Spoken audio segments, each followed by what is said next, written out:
This is Matchday Live with NordVPN. Good evening. We're back at Elland Road for a huge night ahead. Just 10 games of the Premier League season to go and 3 points the target for Daniel Farke's side. Michael Bridges and Simon Grayson are in the studio for all the build-up ahead of full match commentary. Leeds United taking on Sunderland. We're live on LUTV.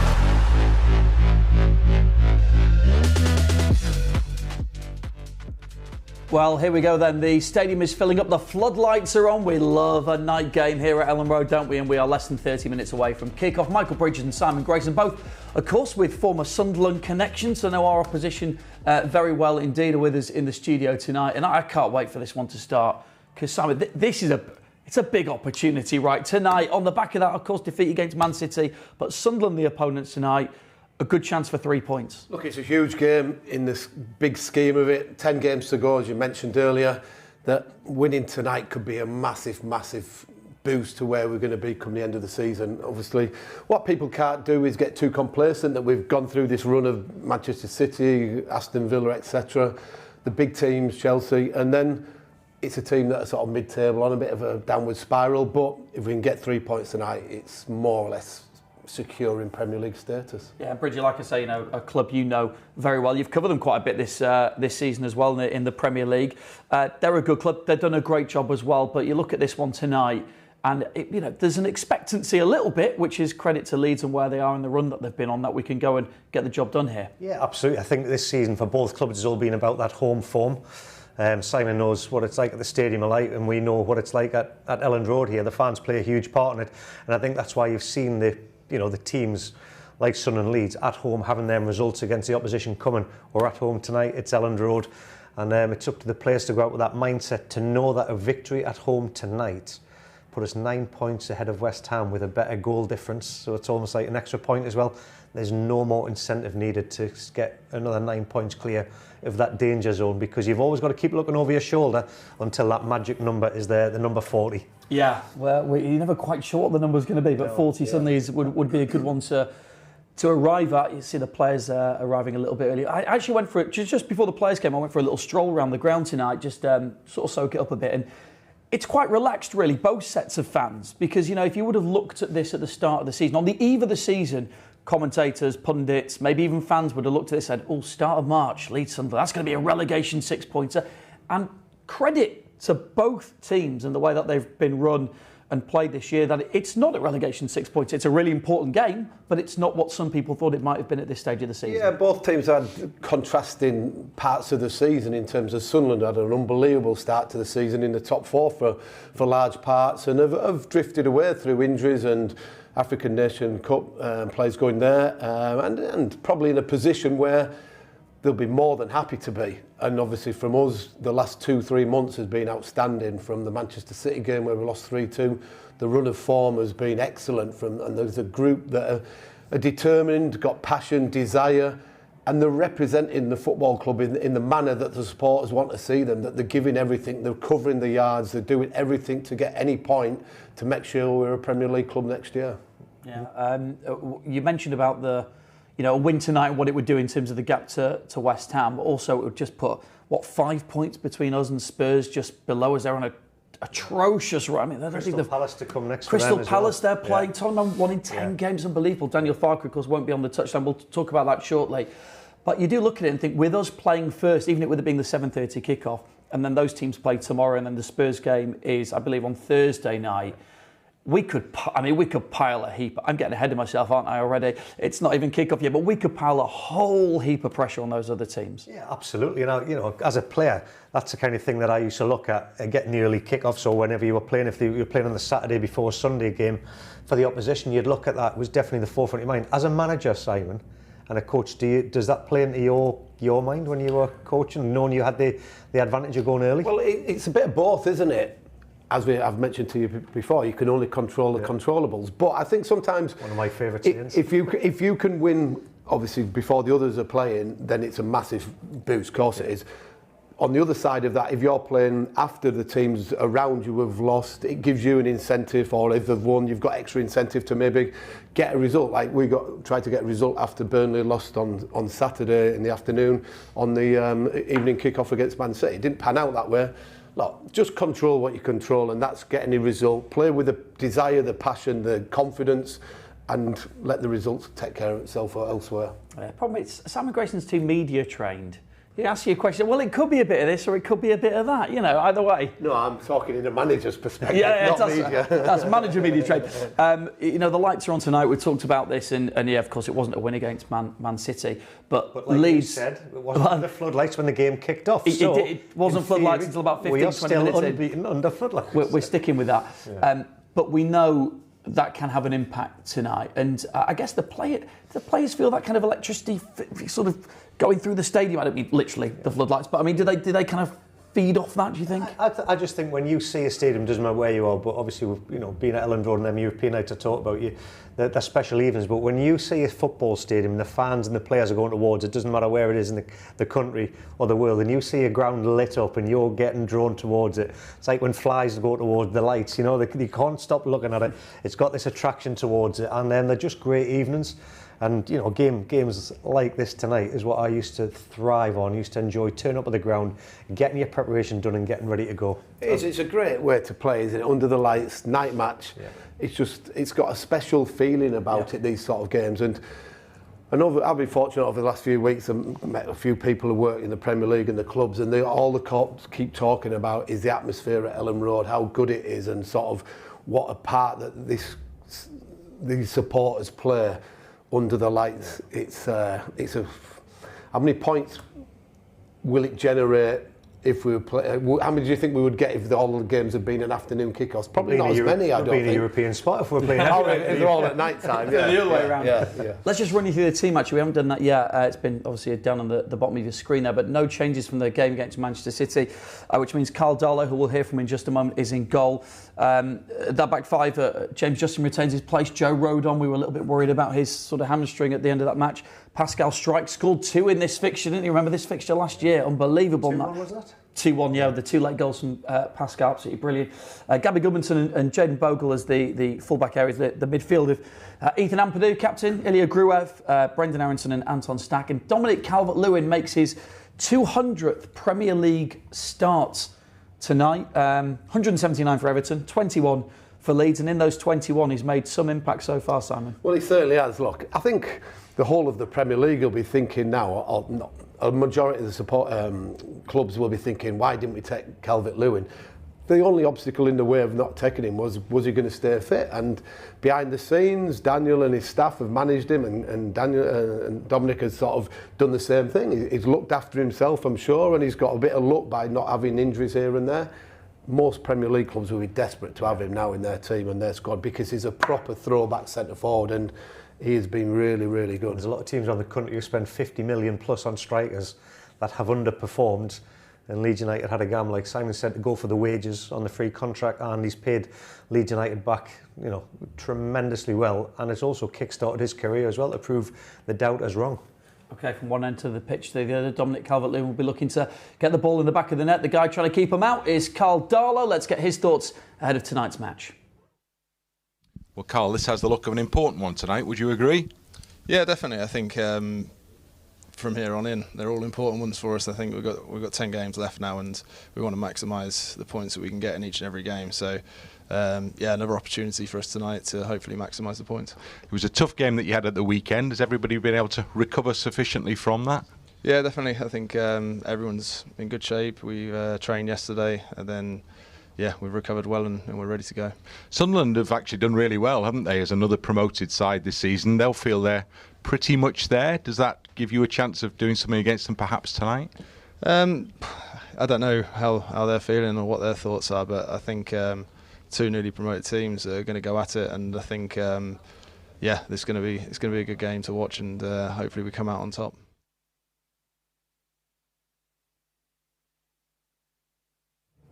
Yeah, the thoughts there of Carl Darlow with Bryn Law, who'll bring you the commentary in just under 20 minutes' time of this big game tonight, Leeds United against Sunderland here at Elland Road. Of course, we were here just a few days ago for that visit of Manchester City. When you look back on, we were a bit unlucky in some respects, weren't we? Kind of a lot of stuff didn't go our way, and they got the goal through Semenyo in the end. But we had our chances in that, didn't we, Bridge? We were sat here watching it. Lucas Radebe was with us in the studio. We had our chances. Overall, a good performance. Yeah, I think that's what it was all about. We discussed it beforehand. It wasn't about, well, it was about the result if Leeds could get something from it, but it was about the performance and the manner of the performance leading to this game today against Sunderland. And I thought the performance was magic. There was chances created. There was a big miss from Dom early on in that match that could have totally taken it the wrong, in a different way. I think Arrington had a good chance as well. So all in all, the performance, I thought, from defensive structure into the midfield and obviously in an attacking sense, was there again. And I always talk about Leeds United and the XG, chances created in the final third, the pressing moments in the game, winning the ball high up. And when you put quality players under pressure with a press at the right time, we cause Man City so many problems. So that's what it was about, the performance. And if you're asking me if I was doing a scouting report on Leeds United going into the next match, it would have been, ticks across the board apart from the result. Yeah, I mean... And the end product, by the way. Yeah, when we have pressed teams high up there, we've caused some of the best teams in the division all sorts of problems this season. Like Bridget was saying, Manchester City at the weekend, it was just another example of that. Well, it's credit to Daniel and his staff that some teams will just go and set up in whatever system you play and go, right, we'll do a mid-block, we'll do a load block. I was at Aston Villa the other week and doing some work there, and they were saying, are Leeds going to come and just defend and sit back? I went, not a chance. We'll press high up the pitch, we'll go man to man, and we'll try and stop you from playing. And full credit to the staff to do that. They've been brave, and they've asked questions of all these teams, because the best teams want more time on the ball, and if you've got two strikers pressing and working and wing backs pushing up against full backs, it certainly gives you an opportunity to win the ball back and make it uncomfortable. And you've seen set pieces for us as well, which has been a massive thing this year. We've complained over the last couple of years that we've not really been good at set pieces, but now we've got Stack, who's a real good deliverer of the ball, people attacking it, we're a big team. I think the way that everything is going has been really, really positive. The biggest telling point for me, answering your question, Rich, would have been looking at the Manchester City players' reaction after the game and after the victory, because they know how hard they had to work to get the 3 points.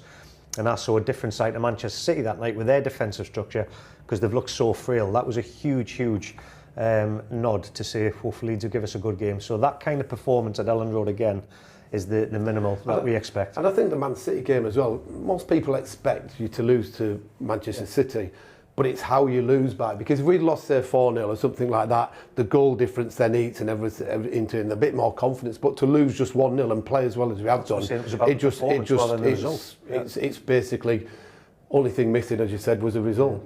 Yeah, Daniel Farker, of course, saw that looking frustrated at the end. Even more frustrated got, didn't he, with the red card? We'll come on to that in just a moment, because he won't be on the touchline. So it'll be interesting to get your thoughts, particularly you, Simon, from a managerial perspective of how that might affect things this evening. But before we do, let's just hear from our commentary team, who, like I say, will bring you all the action tonight on LUTV. Bryn Law and Tony DiRigo. Here we are, back in the tunnel, looking forward to another big game here at Elland Road. The team, I guess, takes care of itself, doesn't it, this evening? It does, picks itself. Great performance against Manchester City. So basically, it's same again. Good news, obviously, one or two little niggles, Joe Rodon. Everything seems fine, so same again.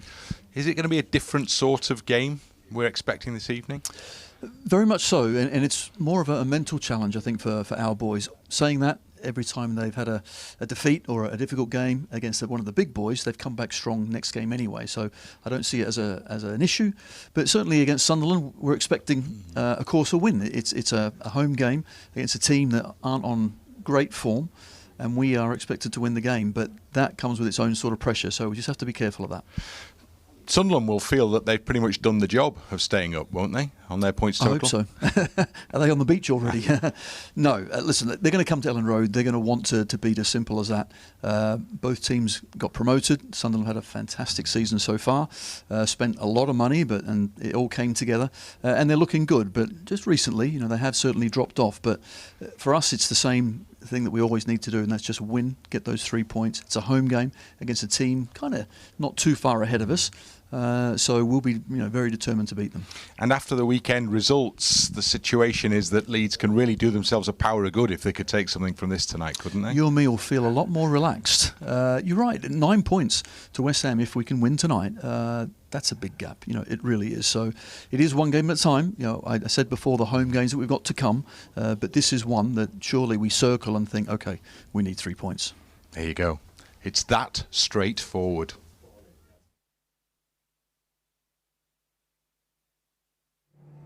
Straightforward, like you said. If only everything was straightforward, would be all good. Interesting them touching on the intensity of the game at the weekend, just in terms of managing players. I mean, he's picked the same 11 as Daniel Farke, but in terms of minutes, we know we've got the FA Cup at the weekend. There'll probably be changes for that, another home game, but certainly was an intense match. You saw the 22 players and all the substitutes, not just Leeds but Man City as well. They'd been through a game at the weekend, hadn't they? Yeah, and I think full credit to Daniel. I think players, when you've got a good result and performance and you've played well, you do want to change. You want to stay in the team and play again Saturday, Tuesday. I would think that majority of the managers in the Premier League would have made a few changes tonight because of the intensity of the game at the weekend. But Daniel has said, go on, have another game tonight. If you're tired after 60, 70 minutes, I can change it around. You won't play in the FA Cup. Give it one real good go and let's get a victory tonight and then take care of the next game after that. And full credit for him doing that because, as I said, other managers would have made changes and he just said, go again. Because he was pleased with the last performance what they put on. I don't want to dwell on the last result and what happened at the end too much because the game's, once it's finished, it's finished. But there were a few things, I guess, from the Leeds point of view, weren't that happy with. A potential handball that wasn't looked at. The Ilya Gruev down there, was it Shirky, sort of stamped on it, well, that wasn't looked at. Daniel Farke at the end goes onto the pitch and has been red carded for doing that. So a little bit of frustration. Is that something that maybe can be used in a kind of galvanising way rather than a sort of negative way? Yeah, absolutely. I think the frustration from Danny was the time wasting at the end that Manchester City were doing. It wasn't just about that shirty stamp. That was everything that had gone on. He thought that the referee had blown the whistle a little bit too early, and I don't even think he got to open his mouth and voice his frustration because it was straight away gone, you know what I mean? The red card came out. And I did laugh at his comments when he said, I'm not the prettiest of runners. I don't look like a butterfly. I look like a buffalo. So he's just got the card out straight away. It was frustration because he knows how hard the players and the staff had worked to try and get that result in what could have been. And I think he felt like he was a little bit let down by the refereeing in that game. But I mean, I'm no manager. Simon's been there before. It's heightened on the sideline, but to see his reaction like that, it's out of character. Yeah, it is out of character, isn't it? We've not really seen him do that. Even in the games, he doesn't show too much emotions. He's quite level-headed and just sort of quite placid. Players tonight, seeing the manager react like that. Yeah, bit of passion amongst themselves. Yeah. Okay, on to tonight's match. The teams met back in December. Tight game. At that point, Sunderland were undefeated at home. I think we just played Crystal Palace, who'd been undefeated away, and we'd one of the best records away, and we beat them, and then we went up there. And a game where we scored an absolute beauty of a team goal. I remember this being a part of the season where people say, most of Leeds' goals come from set pieces. And then they went with all 11 players involved in the goal that we scored eventually, which was pretty good going. Yeah, it was a special goal from one end of the field to the other, and it was, it's a tough place to go because Sunderland this season, in front of the fans at the Stadium of Light, they started this season and it was 5 wins from their first 9 matches.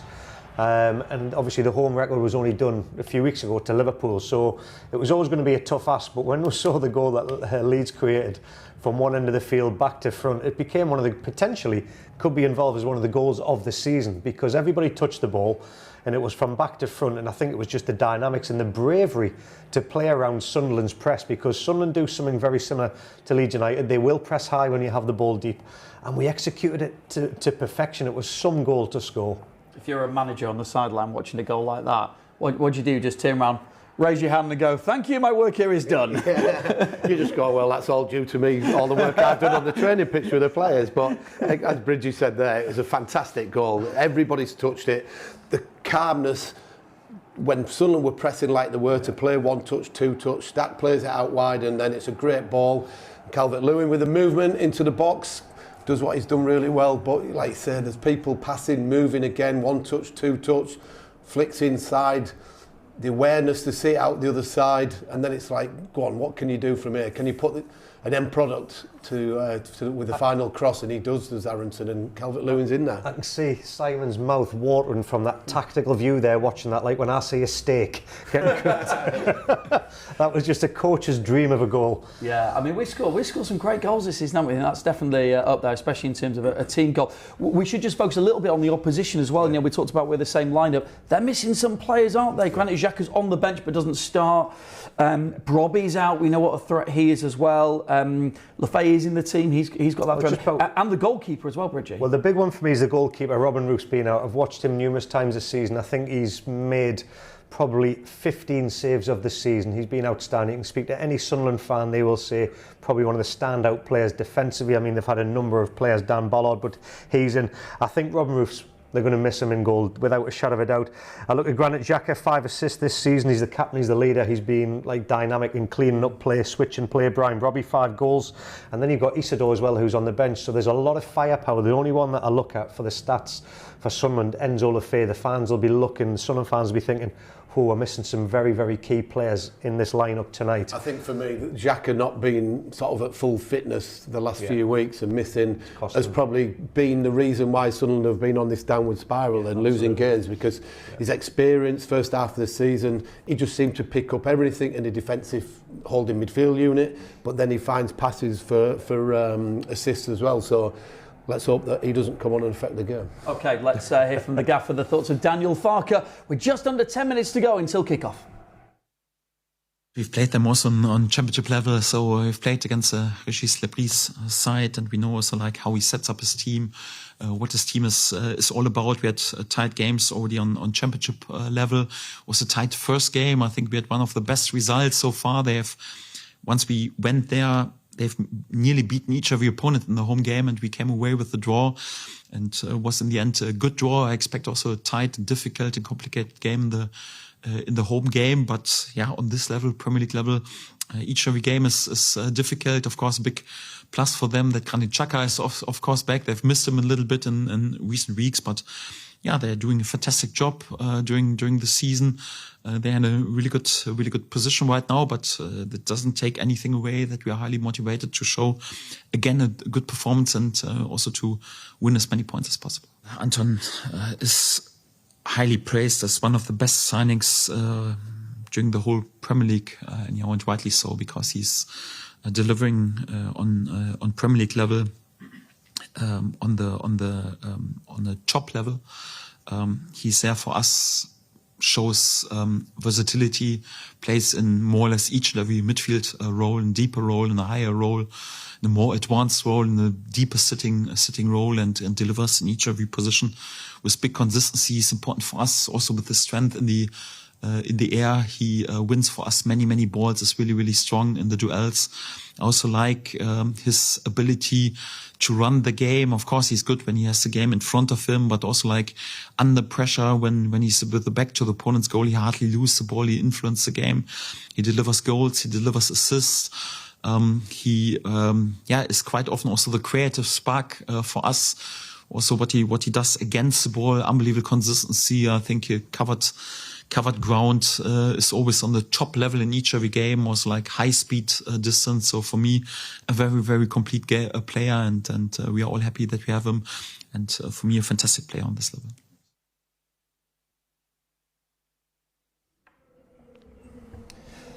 Daniel Farke's thoughts ahead of the match. We have it. Daniel Farke will be on the touchline tonight.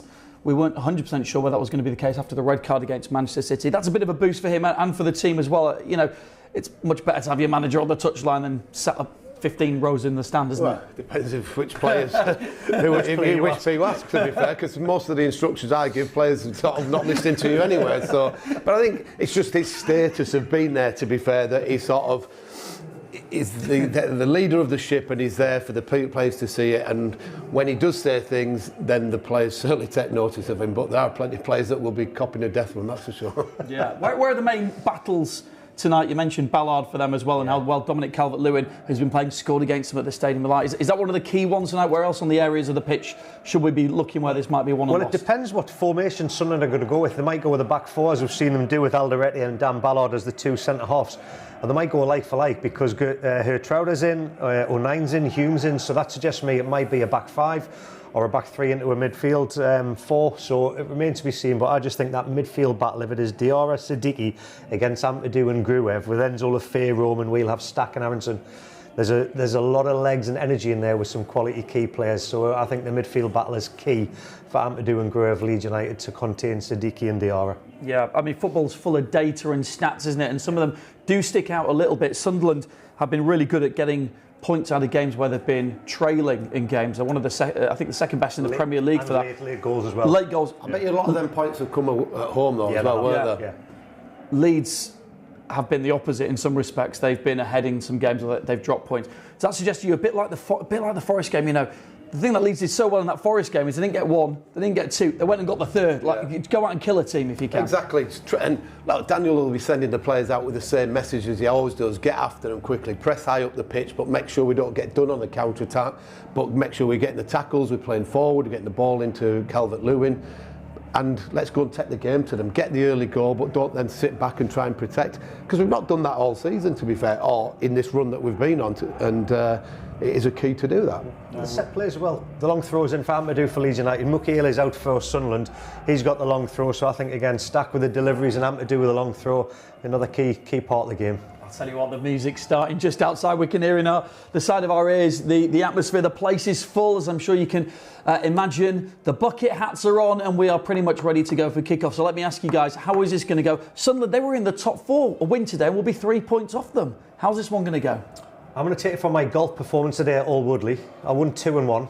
Just thought I'd get that out there, Simon. Yeah. You're not getting any membership. I'm going to go for a 2-1 home win for Leeds United. 2-1 and a complimentary membership for Bridgie.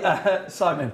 I will go for 2-1 with Bridgie as well, actually. You can't get for no, all right, then 2-0. 2-0. I don't even know why I'm asking you. Right, there you go. Either way, hopefully a win for Leeds. It's nearly time for kickoff. It's time to head to our commentary team. Bryn Law and Tony DeRigo up in the gantry. Enjoy the match.